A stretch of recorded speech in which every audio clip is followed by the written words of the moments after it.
विनरोत्तमं देवीं सरस्वतीं व्यासं ततो जयमुदीरयेत्।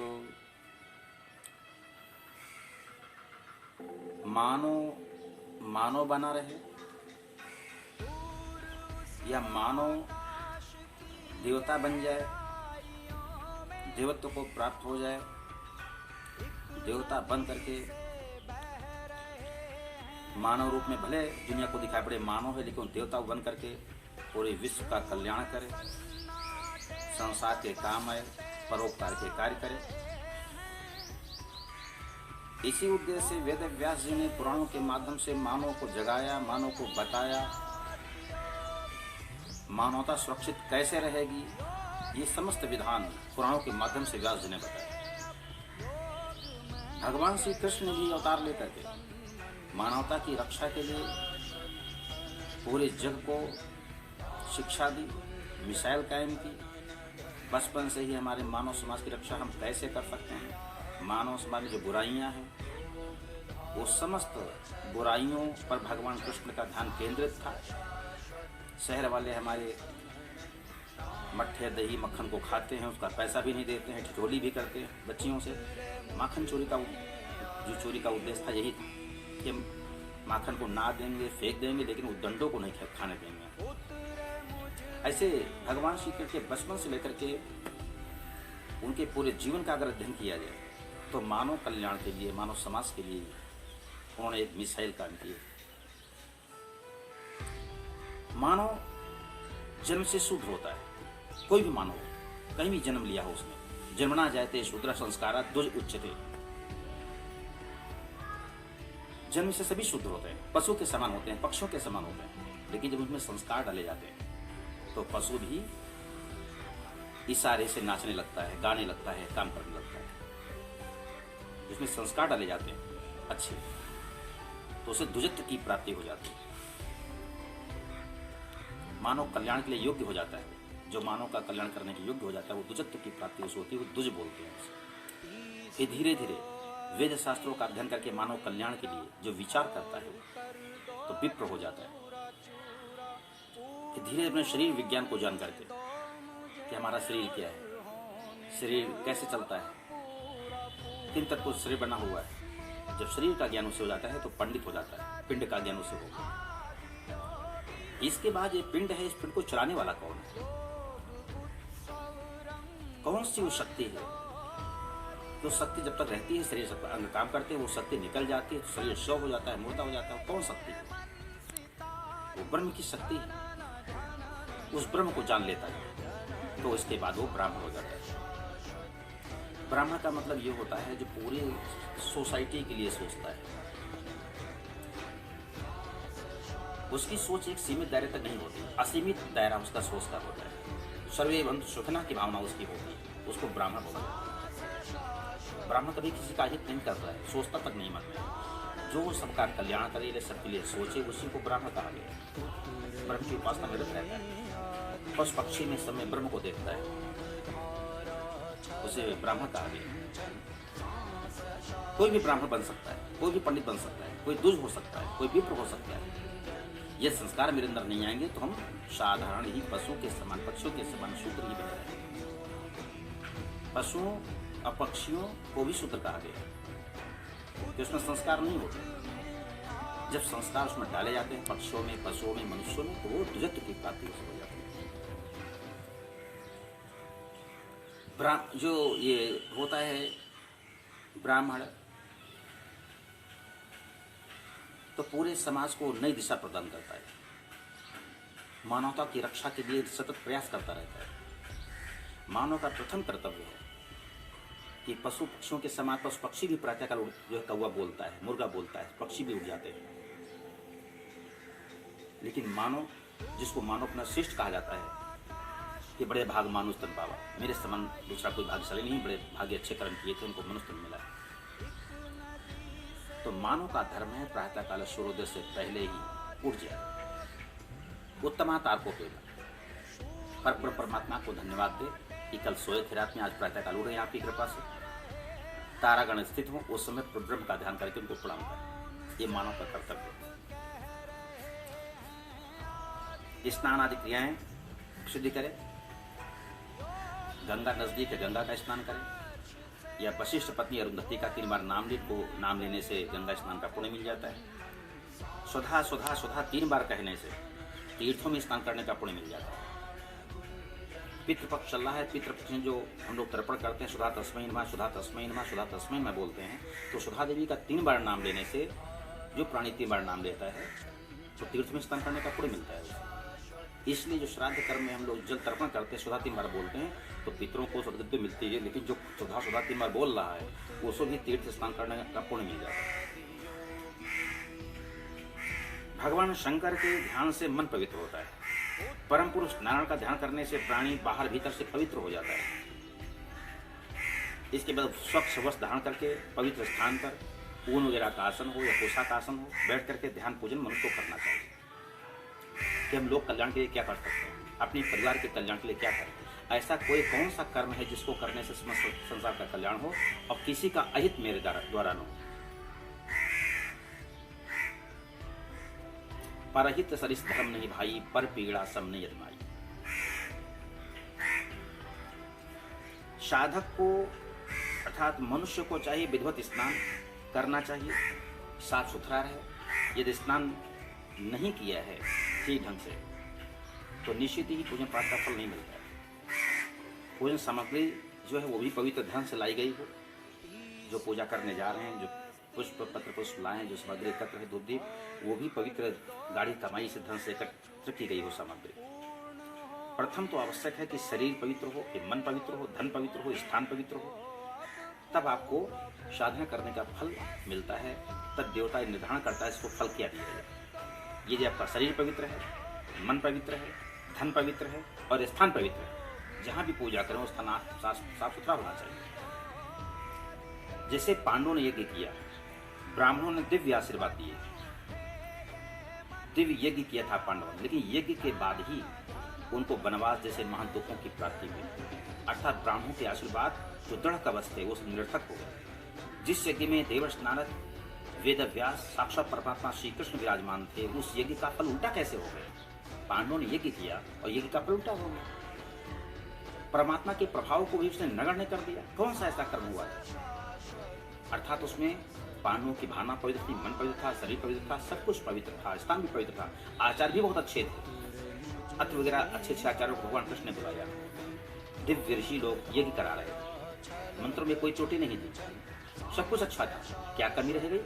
तो वेद व्यास जी ने विचार किया, जो धन लाया गया था यज्ञ में अपवित्र था। राजाओं को जीत कर, जिसको हम हरा करके परास्त करके धन लाएंगे, किसी का आत्मा को ठेस दे करके धन लाएंगे, वो धन सफल धन नहीं होगा। किसी भी कार्य में लगाया जाएगा वो कार्य सफल नहीं होगा। वर्तमान समय में भी सरकार को जनता टैक्स देती है, कोशिश देती है, ठीक है, राष्ट्र निर्माण के लिए, लेकिन उसके बावजूद भी अगर चौराहे पर खड़े होकर के सरकार जनता की जेब में डाका डलवावे, जबरदस्ती की कोई न कोई बहाना, मास्क का बहाना, कोई बहाना लेकर के जनता को परेशान करे, तो जो जनता पैसा देती है मजबूरीवश, वो कुढ़ करके पैसा देती है।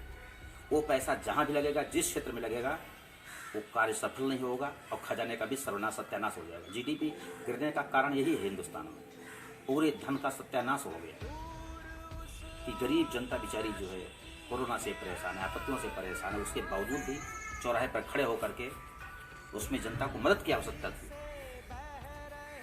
करोड़ों रुपए आपने इकट्ठा कर लिए जनता पर टैक्स जबरदस्ती के जो है कोरोना के माध्यम से अनेक प्रकार के जो सिस्टम बना करके। इस प्रकार से जो अपवित्र धन आता है वो पूरे खजाने को नष्ट कर देता है। भगवान कृष्ण ने भी कहा था अपने बच्चों से कि राजा नग जो ये था, धोखे से गाय आई ब्राह्मण की, दोबारा उसको दान कर दिया, यूज किया, दोबारा दान में लगा दिया, तो उसको 108 युगों तक गिरगिट में गिरना पड़ा था। धोखे से धन ले लिया था उसने, धोखे से गई आ गई मिल गई, उसको दोबारा दान कर दिया। जब धोखे से किसी का धन ले लिया जाए और आप उसको यूज कर लें, तब तो फिर वो कष्ट पहुंचाता ही, लेकिन जबरदस्ती किसी को नोच घसोट करके आत्मा को पीड़ा देकर के धन एकत्र किया जाए, वो धन सत्यानाश होता है। इसीलिए पांडवों का यज्ञ का फल उल्टा हो गया। परमात्मा के प्रभाव को, ये वेद मंत्रों को, आचार्यों के आशीर्वाद को नगण्य कर दिया उसने, क्योंकि धन जो लाया गया था यज्ञ में वो राजाओं को जीत करके लाया गया, उनकी आत्मा को यह कष्ट दे करके लाया गया था। स्पष्ट है चाहे परमात्मा ही क्यों न यज्ञ में विराजमान हो, यदि आचार्य, स्थान, द्रव्य अर्थात धन, भोजन सामग्री, मुहूर्त और भावना शुद्ध न होगी तो यज्ञ का फल विपरीत हो जाएगा। अतः धन की पवित्रता होना चाहिए। स्नात्वा नित्य क्रियां कृत्वा धृत्वा धौते च वाससी संपूज देव खड्गम च संयुतो भक्ति पूर्वकम गणेशम च दिनेशम च बंधिम विष्णु शिवम शिवा। जब आप संस्कारित हो गए तो प्रत्येक मानव का धर्म है, हमारे जीवन में अनेक बाधाएं आती हैं, उन्नति में बाधाएं ना आए इसलिए हम गणेश की उपासना करते हैं। वैसे भी हमारा शरीर जो 5 तत्वों से बना होता है, छिज पाओ गगन समीरा, तो जल तत्व के मालिक गणेश हैं, इसलिए गणेश की पूजा करनी चाहिए। भगवान सूर्य दिनेशम अर्थात हमारे अंदर जो वायु तत्व है उसके अधिष्ठाता देवता सूर्य है। ये सूर्य बीमारियों को दूर करते हैं, रोग रहित शरीर को बनाते हैं, इसलिए सूर्य की उपासना अत्यंत आवश्यक है। अगर रोग शरीर में होगा तो हम साधना नहीं कर पाएंगे। वन्हिम, वन्य में अग्नि, अग्नि जो है ये पापों को भस्म करने वाली है। जो भी हम भोजन करते हैं उसको भी भस्म करके उसका तेज शरीर को प्रदान करते हैं, इसलिए अन्न की जो है अग्नि की पूजा अत्यंत आवश्यक है। विष्णु, लक्ष्म्यर्थम विष्णु, बिना धन के संसार में कोई कार्य सिद्ध नहीं होता है, इसलिए लक्ष्मी प्राप्ति के लिए भगवान नारायण की उपासना की जाती है। शिवम ज्ञान आए, और ज्ञान के लिए हम शिव की उपासना करते हैं, शिव से ही ज्ञान मिलता है। शिवाम च मुक्ति सिद्ध है, भक्ति शिवा अर्थात दुर्गा की उपासना इसलिए करते हैं मुक्ति की सिद्धि के लिए, दुखों से मुक्ति, दरिद्रता से मुक्ति और अनेक प्रकार की समस्याओं से मुक्ति और संसार के आवागमन से मुक्ति भगवती दुर्गा ही देती है, इसलिए दुर्गा की उपासना करनी चाहिए। प्रत्येक मानव के लिए आवश्यक है, ये किसी एक संप्रदाय धर्म के लिए नहीं है, प्रत्येक मानव समाज के लिए है कि गणेश शिव का सम्मान करे, भगवान सूर्य का सम्मान करे, अग्नि का हवन के माध्यम से या दीपक जला के सम्मान करे, भगवान विष्णु का सम्मान करे, शिव की उपासना करे और भक्ति दुर्गा की भी उपासना करे, उनका सम्मान करे। इन 6 देवताओं में कोई एक इष्ट होता है, जिस पर हमारा मन हो, ये हमारा इष्ट है, उसकी विशेष उपासना पूजा करें। बाकी अन्य देवताओं का भी जो 6 देवता हैं ये गणेशम च दिनेशम च बंधम विष्णु शिवम शिवम, गणेश, दिनेश मतलब सूर्य, अग्नि देवता, विष्णु, शिव और शिवा अर्थात दुर्गा, ये 6 देवताओं में कोई एक इष्ट होता है, इष्ट बनाइए अपना एक, और साथ में अन्य देवताओं की भी, अन्य जो 5 अन्य देवता हैं उनकी पूजा करें, यह अत्यंत आवश्यक होता है। सत्यनारायण की कथा करते हैं, पूजा करते हैं, आप कलश 5 स्थापित करते हैं, वही 5 लोकपालों के कलश हैं। और जो दीपक जलाते हैं ये दीपक होता है अग्नि देवता, यही 6 देवता होते हैं। प्रत्येक पूजा में विधान चला रहा आदिकाल से सनातन परंपरा में कि मनुष्य उपासना करता है तो 5 कलश स्थापित करता है। वो कलश होते हैं गणेश जी के, सूर्य नारायण के, भगवान विष्णु के, शिव जी के और दुर्गा जी के, और दीपक जो जलता है वो अग्नि होता है। इसलिए 6 देवताओं की पूजा प्रत्येक मानव समाज के कल्याणकारी होती है। जीवन को उत्तम बनाने के लिए, श्रेष्ठ बनाने के लिए हम जरूरी है हमें कि हम ये साधना उपासना करें, सदाचार का पालन करें। अन्य ग्रहों की अपेक्षा पृथ्वी पर यह उपासना शीघ्र फलदायी होती है। अतः देव भी धरा पर साधना के लिए आना पसंद करते हैं, वो भी भारत भूमि में, क्योंकि भारत भूमि कर्म क्षेत्र है। भारत को आदिकाल में अजनाब खंड कहा जाता था। सबसे पहला नाम जो रखा है ब्रह्मा जी ने, उसको अजनाब खंड नाम रखा है। आर्यावर्त हुआ, ब्रह्मावर्त कहा गया, ये ब्रह्मावर्त, आर्यावर्त, भारत नाम पड़ा इसका। हिंद महासागर चारों ओर था, उसकी वजह से यहाँ अच्छी संस्कृति के लोग निवास करते थे, सभी लोग रहते थे, इसलिए इसको हिंद या हिंदुस्तान भी कहा गया। आगे चल करके भारत इसका नाम पड़ा। और लौकिक जो है अभी कुछ वर्षों पहले जब अंग्रेज वगैरह आए, इंडिया जो नदी थी उस नदी के नाम से इसका नाम इस प्रकार से इंडिया हो गया। इस प्रकार से भारत के 9 नाम हैं इसके: धर्म क्षेत्र, कर्म क्षेत्र, हिंद, हिंदुस्तान, भारत, अजनाब खंड, आर्यावर्त, ब्रह्मावर्त, कई नामों से पुकारा जाता है। इतने पूरे विश्व में किसी देश के नाम नहीं जितने भारत के नाम हैं। ये वही देश है जिसमें गंगा, यमुना, पद्मावती, सरस्वती आदि पवित्र नदियाँ बहती हैं, जिनके दर्शन मात्र से लोगों का मन पवित्र हो जाता है। देवलोक में देवता लोग इसे धर्म क्षेत्र नाम से पुकारते हैं भारत को, कि हम धर्म क्षेत्र में जा रहे हैं, धर्म क्षेत्र में चलना है। यहाँ पर दिव्य पर्वत हैं, सरोवर हैं, ऐसे जहाँ पर जाने मात्र से लोगों का मन अपने आप पूजा में मन लग जाता है, साधना में लग जाता है। ऐसे पवित्र तीर्थ है यहाँ पर कि वहाँ कहना नहीं पड़ता है पूजा करिए। जो आप गए, वृंदावन गए तो राधे राधे करने लगे, वेंकटेश्वर पर्वत गए तो जय वेंकटेश्वर, जय वेंकटेश्वर, जय पद्मनाभ, इस प्रकार से उनका नाम रटने लगे आप।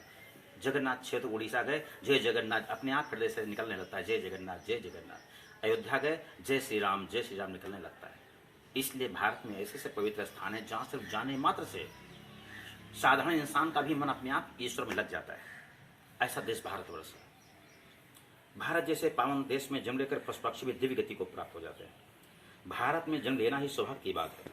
यदि कोई भी कर्म न कर पाए तो सिर्फ हर या हर शिव की शरण लेकर के उनका नाम का जाप करे, इसी से उसका कल्याण हो जाता है। इस प्रकार नाम जप मात्र से ही हिंदवासी कृतकृत्य हो जाते हैं। जिंदगी में कोई दान पुण्य नहीं, पूजा पाठ नहीं कर पाए तो केवल ईश्वर का नाम रट करके ही परम गति को प्राप्त कर लेते हैं। तुलसी ने, मीरा ने, कबीराज ने, सूर ने, इन लोगों ने नाम का जाप करके ही परम गति को प्राप्त किया है। जिस प्रकार शुभ कर्मों का फल यहाँ पर कोटि गुना मिलता है, उसी प्रकार से पाप कर्मों का फल भी कोटि गुना मिलता है भारत में। ये कोई न सोचे कि यहाँ पुण्य का ही फल ज्यादा मिलता है। जो अगर पाप यहाँ हिंदुस्तान में करेगा वो दंता करेगा। हिंद है तुम्हारा, हिंद के तुम हो, इसे मत और रौंदो, इससे ब्रिटिश सहारा। जिसने भी मिटाने का दुस्साहस किया हिंदुस्तान को, स्वयं मिट गया। हिंदुस्तान जहाँ था वैसे ही खड़ा है, खड़ा रहेगा। यहाँ पर पाप का भी फल कई गुना ज्यादा मिलता है। भारत कर्म भूमि है, दुष्कर्म भूमि नहीं है। भारत योग भूमि है, भोग भूमि नहीं है। हिंद एक ऐसा राष्ट्र है जहाँ पर किसी भी मानव को अपने धर्म पर चलने का अधिकार प्राप्त है। किंतु जब भी कोई मानव भारत आने का मन बनाए तो छल कपट की चादर अपने घर में रख करके आए। रावण व लुटेरे शासकों की तरह न आकर बल्कि राम कृष्ण रूप में जन्म लेकर के आए। भारतवासी आपकी आरती उतारेंगे। यदि इसके विपरीत लूटने के निमित्त आओगे तो फूंक दिए जाओगे। प्रत्येक वर्ष पुतले तुम्हारे जलाए जाएंगे ताकि अन्य रावणों को मेरे स्वभाव से परिचय हो जाए। हम क्या कर सकते हैं? अर्थात निर्मल मन से आओगे तो दिल में स्थान पाओगे, गद्दारी की तो कहीं भी टिक न पाओ। ये वो भारत है जिसकी वंदना इंद्र ने स्वयं की, जहाँ के वीर पुत्रों से अपनी बेटी का विवाह किया है। सूर्य ने अपनी पुत्री श्री कृष्ण को प्रदान की। वायुदेव ने अपनी पुत्री इला का विवाह ध्रुव महाराज से किया था। अग्नि ने अपनी पुत्री द्रौपदी पांडवों को। तात्पर्य हिंदवासी देवताओं को भी प्रिय हैं। इंद्र ने कहा था धन्यास्ते भारत भूमि भागे, पृथ्वी पर भारत धन्य है। हम लोग अपनी बेटियों का देवता लोग विवाह चलो पृथ्वी पर भारत में करते हैं चल के। ऐसा हमारा भारत महान रहा है। हमारी संस्कृति इतनी उत्तम रही है। हमारे आचरण ने देवताओं को भी यहाँ आने के लिए मजबूर किया है। देवता लोग मेरे से संबंध जोड़े, अपनी बेटियों का दान किया हिंदुस्तान में आकर के। हम देवों ने, देवता कहते हैं हम देवों ने कठिन तपस्या करके स्वर्ग ही प्राप्त किया, किंतु भारतवासी केवल भारत में जन्म लेकर के कुछ सत्कर्म करके भगवान का नाम जप करके केवल मोक्ष प्राप्त कर लेते हैं। धन्य है भारत भूमि। यत्र कथा श्रवण मात्र ने मुक्ति करतले था, जहाँ के भगवान की कथा सुन लो और मुक्ति हाथ में आ जाती है। हम देवों को एक मनोत्तर की आयु प्राप्त है, किंतु भारतवासी तो कुछ ही दिनों में वैकुंठ मर्दुप धाम, कैलाश धाम और गोलोधाम को प्राप्त कर लेते हैं। कैसे उत्तम भाग्य वाले हैं भारतवासी। आगे कहते हैं इंद्र, न यत्र वैकुंठ कथा सुधा पगा न साधवो भागवतास्तदाश्रया न यत्र यज्ञेश मखा महोत्सवा सुरेश लोकोपि न वैससिव्यताम। जहाँ वैकुंठनाथ की कथा अमृत सरिता न बहती हो, जहाँ भगवत भक्त ब्रह्म आश्रित संत न रहते हो, जहाँ यज्ञेश्वर नारायण का यज्ञ वगैरह जन्मोत्सव न मनाया जाता हो, वो स्वर्ग ही क्यों उसे त्याग देना चाहिए, नहीं मारना चाहिए।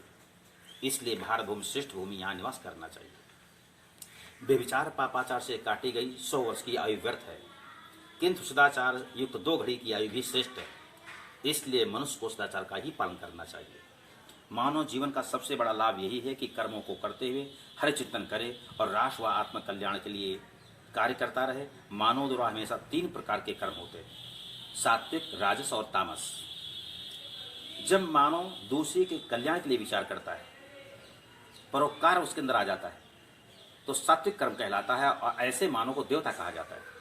जब मानव के अंदर रजोगुण की वृद्धि होती है तो अपने सुख धन दौलत को बढ़ाने के लिए कार्य करने लगता है, वो रजोगुणी कहलाता है। मानव का ऐसा आचरण होता है, वो साधारण मनुष्य कहलाता है कि दिन रात पैसा कमाने में लगा हुआ है, परोपकार में मन नहीं लगता, इसके रजोगुणी होता है, भोगी होता है, वो साधारण मानव की तरह निवास करता है पृथ्वी पर। लेकिन जो मानव न अपना उत्थान करता है न दूसरे के लिए परोपकार में मन लगाता है, बस लोगों को पीड़ा ही पीड़ा देता है, तामसिक कर्म करने वाला है। जो उसके एक एक आचरण से, एक एक कर्म से लोगों को पीड़ा मिलती है, वो तामसिक कर्म कहलाते हैं। ऐसा मानव 2 हाथ वाला, 1 खोपड़ी वाला, 2 पैर वाला ही साक्षात पृथ्वी पर राक्षस कहलाता है। उसे असुर कहा जाता है, उसी को दानव कहा जाता है। इसलिए मानव रूप में देवता भी निवास करते हैं भारत में, मानव भी निवास करता है और दानव भी निवास करता है। अब मनुष्य को विचार करना है, तुम्हें मानव बन के रहना है पृथ्वी पर, देवता बन के रहना है या दानव बन के रहना है। किसी मानव में तमोगुण की अधिकता होती है तो केवल मौज मस्ती मनमानी व दूसरों पर हित करने में भी विश्वास करता है। ऐसे पुरुष में सत्व और रज न्यून मात्रा में नाम मात्र के होते हैं, जो कि ना के बराबर होते हैं। ऐसा मानव पृथ्वी पर भार बनकर के निवास करता है और भगवान नारायण पृथ्वी पर भार उतारने के लिए आते हैं। ऐसे लोगों को यहाँ से बिल्कुल भेज, जीवन के लिए उचित स्थान है, यम लोग वहाँ भेजने के लिए ही आते हैं। अतः भारत जैसे पावन राष्ट्र में चरम सीमा पर जो अत्याचार करते हैं उनकी दुर्गति निश्चित है। ये धर्म क्षेत्र है, पाप क्षेत्र नहीं है, कर्म भूमि है, दुष्कर्म भूमि नहीं है। जिसकी महिमा देवों ने गाई वो त्राही त्राही कर रहा है हिंदुस्तान आज। ऐसे अत्याचार हुए हैं 1200 वर्ष के अंदर, जो अत्याचार जब से सृष्टि आरंभ हुई है किसी भी युग में इतने अत्याचार नहीं हुए हिंदुस्तान में। जिस देश के नागरिकों को देवता अपना दामाद बनाने में गौरव समझते थे, आज उन नागरिकों की अपने देश में ही पूछ नहीं है, बेरोजगार बने घूम रहे हैं। हिंद बालाओं के आचरण से पूरा विश्व महकता था, आज अपने ही देश में दुर्गंध फैला रही हैं। जिस हिंद में हिमालय से लेकर कन्याकुमारी तक तीर्थ ही तीर्थ हैं, जहां एक बार हरि का स्मरण करने से मोक्ष प्राप्त हो जाता है, वो भारत आज अपावन सा होकर के आर्तनाद कर रहा है। कौन इसकी आहें सुन रहा है? जिस राष्ट्र के रहने वाला सदाचारी महान होते हैं वही राष्ट्र महानता को प्राप्त होता है। जिस राष्ट्र के रहने वाले सदाचारी महान होते हैं वही राष्ट्र महानता को प्राप्त होता है।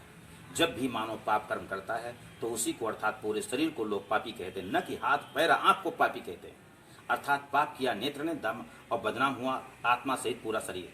किसी एक व्यक्ति के दुराचार से पूरा राष्ट्र कलंकित होता है। अतः पुरुष को सदाचार और भक्ति के द्वारा पूरे राष्ट्र को सुगंधित करना चाहिए। पुष्प की रक्षा के लिए प्रकृति ने पहले कांटों को जन्म दिया है। उनकी महत्ता को कोई समझे अथवा न समझे कांटों की महत्ता को। जिस वृक्ष से कांटे अलग कर दिए जाते हैं वे ही वृक्ष भविष्य में शोभाहीन हो जाते हैं। लोग उनके फूल तो आराम से तोड़ लेते हैं। पूरे वातावरण को महकाने वाले जो स्वार्थ व लोभ तोड़ना चाहते हैं, कांटे उसे बिना समझाए दंड दे देते हैं। जब फूल तोड़ने जाओ गुलाब का तो कांटे जरूर लग जाएंगे आप, कि जिस विष को महका रहा है, विष के लिए खिला है, इसको आप क्यों तोड़ रहे हैं? अगर तोड़ोगे तो हम दंड देंगे। क्योंकि वो समझाने से दंड नहीं मानेगा, वो दंड से ही उदंड मानेगा। कांटों के कार्य में बाधा डालना पूरे वातावरण को आतंक व अत्याचार की दुर्गंध से दूषित करना होता है। इसलिए मनुष्य का परम धर्म है सदाचार को अपनाए, सदाचार का पालन करे। मनुष्य वही जो मनुष्य के लिए मरे। हम मानव हैं, मानव के कल्याण के लिए कार्य करें। ऐसा मेरा कोई आचरण, मेरा कर्म न हो कि मानव जाति संकट में पड़ जाए, मानव को पीड़ा दे। जय हिंद, जय भारत, वंदे मातरम।